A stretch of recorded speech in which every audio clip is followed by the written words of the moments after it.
Hey, what is going on, guys? It is Non-Reality, and today I'm going to be bringing you a patch notes review for the update that is coming out tomorrow, the 29th, for EU and NA. So let's jump right into it. First of all, the server downtime is going to be probably around 5 to 6 hours, maybe 7, because it is going to be a big update. And normally their resets for weeklies and weeklies are around 5 hours.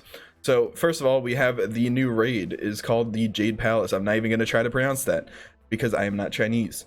This is going to have 6 new bosses in a beautiful environment, and that honestly looks pretty nice. I can't wait to see how the whole raid looks. I hope it's really nice compared to like this picture, because this picture does look really nice. I do love the cherry blossoms and the gold accents and stuff. So let's get into this. We have easy and normal mode that is going to be released this week.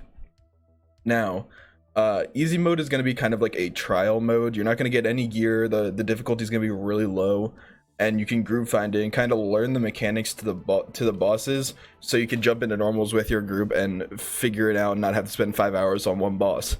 So getting into normals is going to be unlocked tomorrow, and you can receive loot once per boss per week, so you have 6 chances of getting 75 gear and other stuff like that.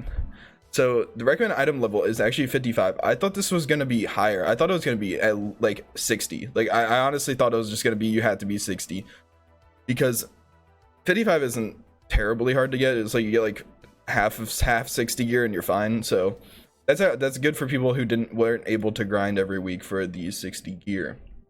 So the drops, we have level 75 gear, we have PvE seal stones 3, we have weapon and bracer talisman 2s, which we will get into later. They talk about that later on, and other stuff, etc. I wonder what that actually means. So for matchmaking, you actually have to go in with your own group. You can't matchmake in normals, which is common of every MMO for raids and stuff that are higher difficulty than group finder. So let's get into the next one, which is pet evolutions.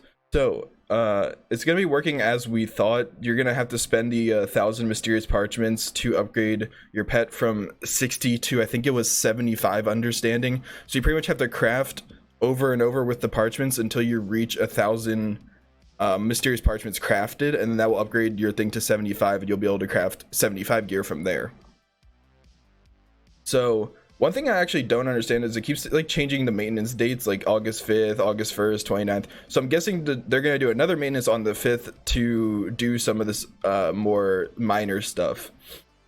So transformations and skills, let's look through that. Through the new raid, you drop new pet transformation items. Okay, so new like customization for your pet, nothing too major. By learning the new parts, and you can unlock new skills in the respective pet category. Okay, so new skills, new cosmetics, stuff like that. Crafting. Now this is big. This is really big. So the crafting bag is going to get a lot of new stuff. So you're gonna have level 3 crafting recipes, which obviously can be bought from vendors. Same with I think almost all of this. So now you can be converting your PvE sealstone 2s into 3s with a 3-to-1 conversion rate, which you could actually convert 1s to 2s already. But the thing that interests me is you can convert PvP sealstone 2s to 3s. But you can't convert PvP sealstone 1s to 2s. So I don't know if they're going to change it and make it so you can convert 1s to 2s as well, or if it's just going to be 2 to 3s and have 1s as like a separate thing. So on top of that, we have the Jades. Now you can craft level 3 Jades. Now if you guys noticed, and if you're playing a lot, level 3 Jades have been dropping. Very, very rare. I've only gotten 1, but they were dropping already. So you can convert these obviously with a 3-to-1 from any tier 2 Jades. It also requires 3 Lotus Heart Fire items, which, if I'm correct, will be dropping in the raid. So to get up in these like different tiers of crafting, you're gonna have to be doing the raids every week, which is cool. But at the same note, if you're not like a heavy raider, it kind of sucks. They might have like weeklies and dailies that you can also get this stuff, hopefully. So obviously applies to all the Jades. So now enchanting talismans. The enchanting category has been unlocked in the crafting interface, which is cool because it actually wasn't unlocked before. You kind of just had to buy all the talismans. There was no way to do anything in the enchanting menu. It was just grayed out. So the recipes for weapon and bracer are dropped from the raid. So that's another thing that you got to do the raid for. So obviously everyone's going to be having to do the raids, even if you're a casual, I guess, which, you know, kind of sucks, but it is what it is. So the trouser talismans will be blood review merchants, so make sure you're grinding out your credits before the maintenance tonight. And then the robe talisman will be dropping from the turquoise lantern merchant and dropping. Yeah, we're gonna kill the turquoise lantern merchant. The credits from it, and then you can buy it. So make sure you grind out those two things so you have enough for the crafting recipes when it drops. So to craft these new talismans, you'll require various materials. New fabrics from the raid, existing palace silks. Hopefully you guys have been saving those up and not spending those on bags like some people have been. And refined and excellent gathered materials. Now this kind of scares me because the respawn rate of material nodes around the map isn't very high, so it's kind of hard to farm out a ton of them and get like refined and excellent materials fast. So yeah, I only have a couple excellent ones because I just never can find nodes because they're already mined out from other players. But anyway, on top of that, it is now possible to craft 14 slot bags. Do not do that because it is completely useless and you're going to be wasting all your silks on that if you do. I mean, obviously later on, if you're already done with the raids, you have every talisman you need, then go ahead and do it, but do not do it right away. It will be a big waste of silks. Now the mentor system. I didn't look at this too much, but let's hop into this. An additional overview interface has been added to the mentor system to give mentors some weekly goals to work towards with their mentees. I thought this was already a thing, but I guess not. So it's like a new weekly thing that you can do with your mentor and you'll get extra rewards, I'm guessing. It's access to the cultivation menu, weekly event. Okay, cool. So it's going to be in the same area as the other weekly events, so it's not all spread out. I like that. Very clean. You get an additional word for reaching 300 and 600 mentor tickets within this UI. So mentor tickets is also new. That's not a thing before, if I remember correctly. I don't really mentor too much, so I'm not sure about that. Mentor ticket store. On top of that, not going to try to pronounce it, is now in Cloudrise. Cool, new merchant in Cloudrise to offer your items in exchange for mentor tickets. You can get a variety of things. Mysterious parchments, which I don't know if I mentioned it. Oh, it's down here. Okay, I'll get into that. Player card customization options, so some customization. Cirrus elixir, which, if I'm correct, would be something to lower the cooldown of teleporting with Cirrus drive, and mentor related items. I'm guessing more cosmetics and such. Now let's get into the weekly limits. They increased the mysterious parchment limit to 16, and there's also a bunch of ways to get them. Obviously mentor, you can get them from Blood Ruvia, you can get it from the Quinn League merchant, you can get them from turquoise lantern. So there's a bunch of ways to get them, so you'll obviously hit that cap pretty quick. And I think, don't quote me on this, but I think the buyable parchments are a different limit than the obtainable ones through dungeons, if I've noticed. And then Soulforce chests increased to 6 per week, which is cool, even though you can only get it to a maximum of 3 now, because of the gear will only be able to socket level 3. You can get higher, but it's not worth it, because if you get it past 3, you won't be able to socket your gear and socket it into your 75 gear. Lotus Heartfire.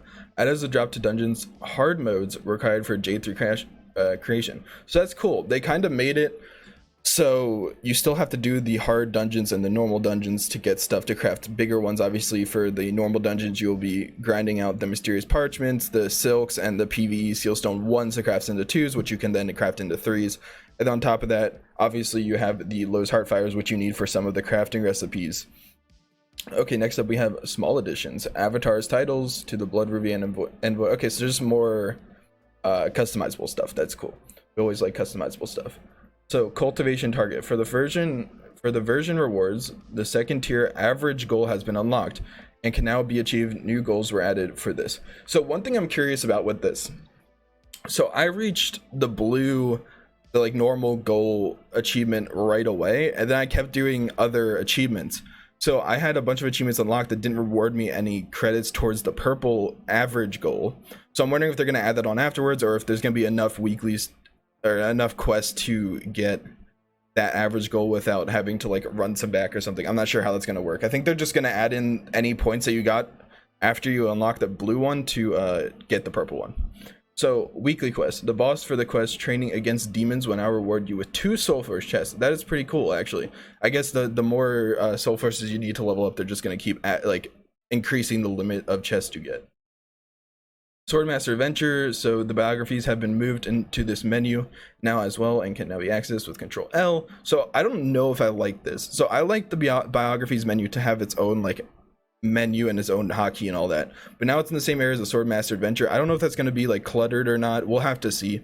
But pretty good change, I guess, nonetheless. So Gold of the Four Seas, we added a very rare possibility to drop item level 75 belts or handguards from fishing during the Gold of the Four Seas events on Saturdays and Sundays. So that gives you a reason to do the Gold of the Four Seas.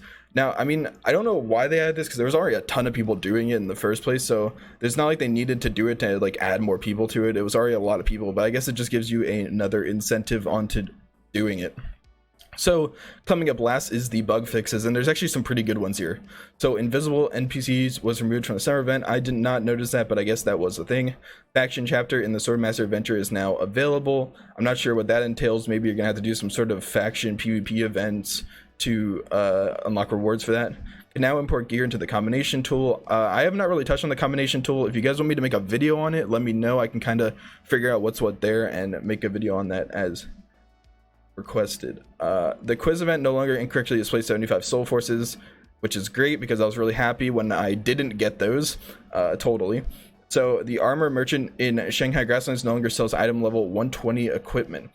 I didn't know that this was a thing, and I wish I grabbed it all before then. I'm guessing it was just like a visual bug. It wasn't actually like insane year.